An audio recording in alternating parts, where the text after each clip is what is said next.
মাঠে কথা বলতে হবে, এই জাতিকে প্রস্তুত করতে হবে। সংবিধানে আমরা এখন যেই অ্যামেন্ডমেন্ট চাই, সংবিধানে আমরা এখন যেই সংস্কার চাই, সেই সংস্কার হলো সংবিধানের মধ্যে এমন কোন ধারা থাকতে হবে যেই ধারার বদৌলতে এই সংবিধানের মধ্যে এবং এই সংবিধানের অন্তর্গত সংসদে আল্লাহর আইনের সাথে সাংঘর্ষিক কোন আইন থাকতে পারবে না। আল্লাহর আইনের সাথে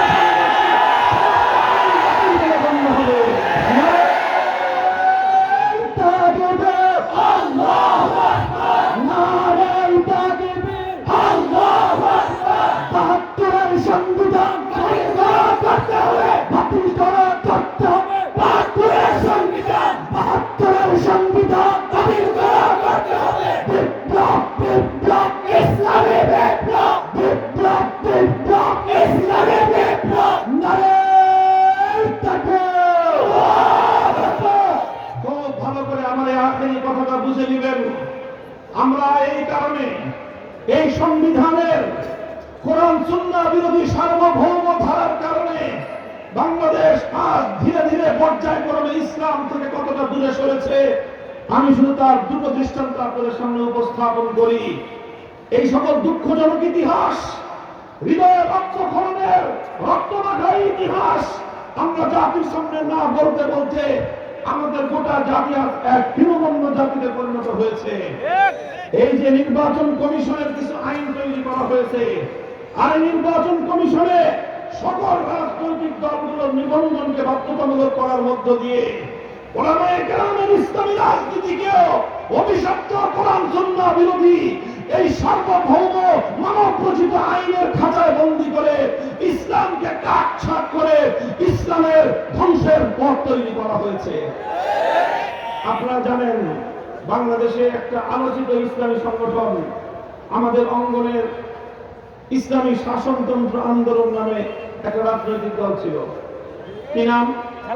জোরে বলেন কি নাম? ইসলামী শাসনতন্ত্র আন্দোলন। বাংলাদেশের আমাদের আকাদের ওলামায়ে কেরামের এক বড় জামাত মিলে এই ইসলামী শাসনতন্ত্র আন্দোলন নামটাকে নির্বাচন করে এর মাধ্যমে 1987 সালে ঐক্যবদ্ধ একটা রাজনৈতিক প্ল্যাটফর্ম তারা গড়ে তুলেছিলেন।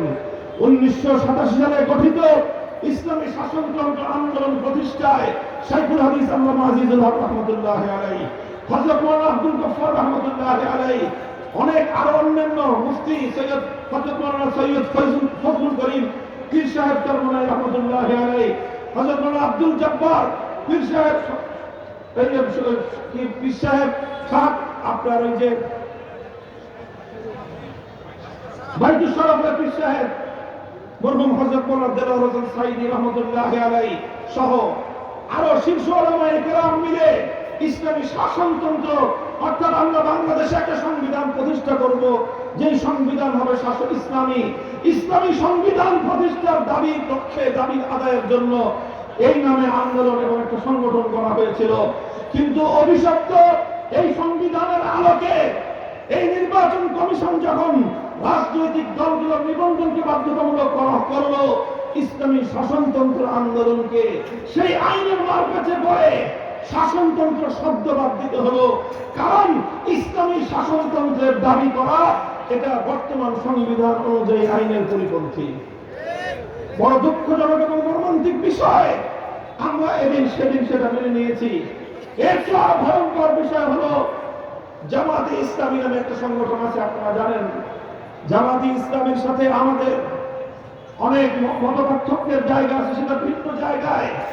আপনারা জানেন জামাতে ইসলামীকে আদালত থেকে তাদের নিবন্ধন বাতিলের ঘোষণা দেওয়া হয়েছিল। কিসের ভিত্তিতে? বলা হয়েছিল জামাতে ইসলামের সংবিধানে এক আল্লাহর সার্বভৌমত্বের কথা বলা হয়েছে। আল্লাহর সার্বভৌমত্বের কথা তাদের সংবিধানে থাকার কারণে এই সংবিধান বাংলাদেশের সংবিধান এবং বিচার ব্যবস্থার সঙ্গে সাংঘর্ষিক বিধায় এই কারণেই জামাতে ইসলামের নিবন্ধন বাতিল হয়েছিল। এটা কত বড় দুঃখজনক এবং মর্মান্তিক বিষয়। এটা শুধু জামাতে ইসলামের প্রসঙ্গ না, আল্লাহর সার্বভৌমত্বের বিশ্বাস এটা তাওহীদের বিশ্বাস। আল্লাহর সার্বভৌমত্বের বিশ্বাস এটা তাওহীদ ফিল হাকিমিয়্যতের বিশ্বাস। যে আল্লাহর সার্বভৌমত্বে বিশ্বাস করে না, মুহসিন কারো সেই ইমানদার হতে পারে না। ইত্তাফাকা আলাইহিল উলামা ওয়া কাদ আজমা আলাইহি আইম্মাতুল ইসলাম। চার মাযহাবের সমস্ত ইমামদের ঐক্যমত সেই সাহাবীদের যুগ থেকে নিয়ে আজ পর্যন্ত সারা পৃথিবীর সমস্ত ইসলামিক স্কলার এই ব্যাপারে একমত যে আল্লাহর সার্বভৌমত্বে যারা বিশ্বাস না করে, যারা কোনো রাষ্ট্রের, কোনো আইন পরিষদ, কোনো সংসদের অথবা জনগণের সার্বভৌমত্বকে যারা বিশ্বাস করবে, তারা আল্লাহর একত্ববাদে অস্বীকারী স্পষ্ট মুশরিক। আর এই শিরকের অভিশাপ গোটা বাংলাদেশের মানুষের উপর চেপে বসেছে। আমরা এগুলোকে নানাভাবে তাবিল করে করে, নানা রকম ভাবে এগুলোকে নামসাম দিয়ে এতদিন পর্যন্ত আমরা চলেছি। এই কারণে সংসদের সদস্য হয়ে যাওয়া, এই সার্বভৌম আইন পরিষদের সদস্য হওয়া ইসলামিক দৃষ্টিকোণ থেকে অনেক ঝুঁকিপূর্ণ একটা কাজ। এই জন্য সংসদ সদস্য হওয়ার এবং জাতীয় প্রতিনিধিত্ব করার অনেক প্রয়োজনীয়তা থাকা সত্ত্বেও আমাদের অনেক ইখতিয়ার করতে গিয়ে অনেক মুখতার ওলামায়ে কেরাম কখনো সংসদে যান নাই।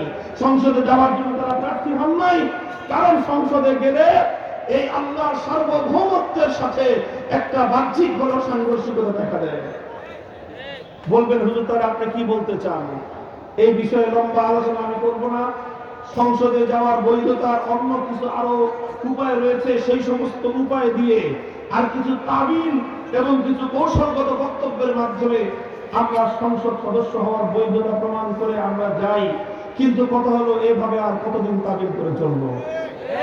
আমি আজ এই কথাটা বলতে চাই, আজ এই স্বাধীন বাংলার মাটিতে বুক তুলে মাহমুদুল হক এবং তার প্রজন্মের সন্তানদের বলার সময় এসেছে, আমরা এই সংবিধানে এক আল্লাহর সার্বভৌমত্বের বাস্তবায়ন দেখতে চাই।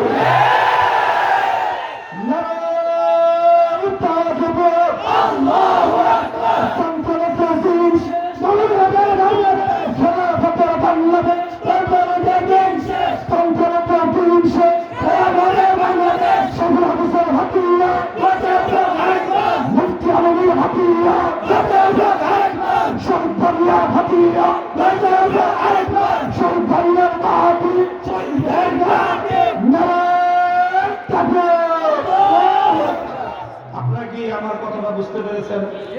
আমি আগামী প্রজন্মের ওলামায়ে কেরামকে বলবো, এই যে তাগুতের পরিচয় এবং এই তাগুতের পরিচয়ের মাধ্যমে ঈমান এবং আল্লাহর তাওহীদকে বিশ্বাস, বিশেষ করে তাওহীদ ফিল হাকিমিয়্যাতের বিশ্বাস, এই ঈমানকে মজবুত করতে হবে।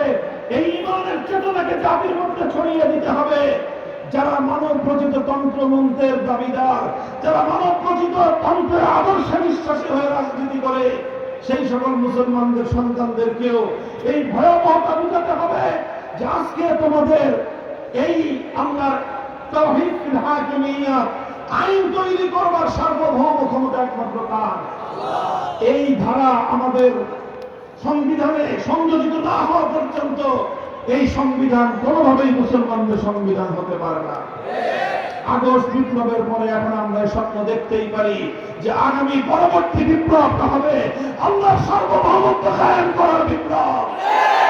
আল্লাহর আইন তৈরি করবার নিরঙ্কুশ ক্ষমতাকে চ্যালেঞ্জ করে যে আইন পরিষদ গঠন করা হবে, সে আইন পরিষদ ভেঙে গুড়িয়ে দেওয়ার দিন। 5ই আগস্ট বাংলার প্রতি ইঞ্চি মাটি থেকে মূর্তিগুলোকে অপসারণ করা হয়েছে, যেভাবে আমরা মাটির তৈরি মূর্তি সরিয়েছি, মাটির তৈরি মুদ্রা শেখের প্রতীকগুলোকে আমরা খতম করেছি, জিন্দা মূর্তিগুলোকেও সেভাবেই এদেশের মাটি থেকে উপড়ে ফেলতে হবে।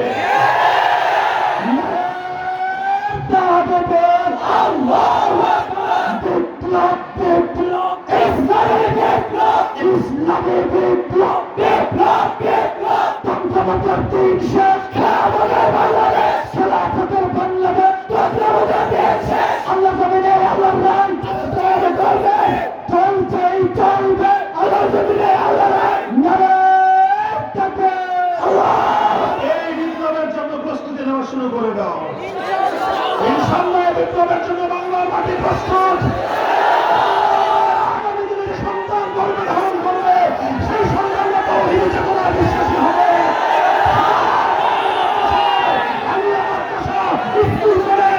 পাবলিক এবং প্রাইভেট ইউনিভার্সিটির প্রতিটি ছাত্রের কাছে তাওহীদ বিল হাকিমিয়্যাত আইন তৈরি করার সার্বভৌম ক্ষমতা এক আল্লাহর একাত্মবাদের বিশ্বাসকে প্রতিটি ছাত্র জনতার কাছে তোমরা পৌঁছে দেবে।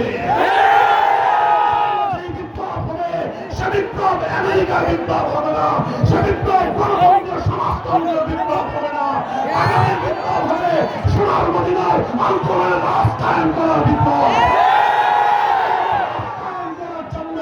বিপ্লবের জন্য প্রয়োজন শুধু 2000 নয়, যে 2 লক্ষ সাহাবাদের রক্তের প্রয়োজন হয়, সে রক্ত দিতে প্রস্তুত থাকবে কিনা? কবুল করেন ইনশাআল্লাহ।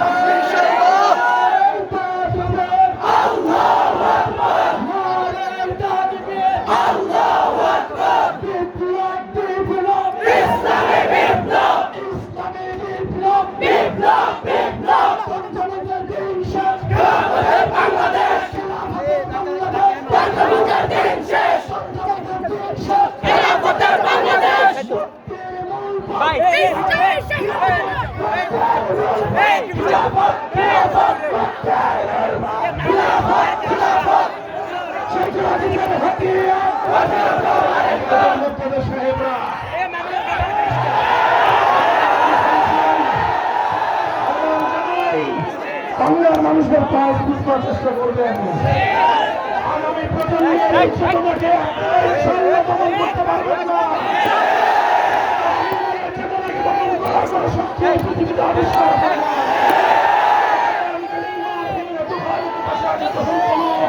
ঈমান এবং একাত্মবাদ এবং তাওহীদের চেতনা যখন অন্যের হৃদয়ে বাসা বাঁধে, তখন সে আগুন সারা পৃথিবীর সমস্ত শিরককে জ্বালিয়ে দিয়েছে। তাওহীদের বিপ্লব, আগামী বিপ্লবের স্লোগান হবে লা ইলাহা ইল্লাল্লাহ, ঘোষণা হবে লা ইলাহা ইল্লাল্লাহ। ঘোষণা দিয়ে যে বিপ্লব হবে, সে বিপ্লবের জন্য প্রস্তুতি রয়েছে ইনশাআল্লাহ। তৌফিক দান করেন। وآخر دعوانا الحمد لله رب العالمين. سبحان الله وبحمده سبحان الله।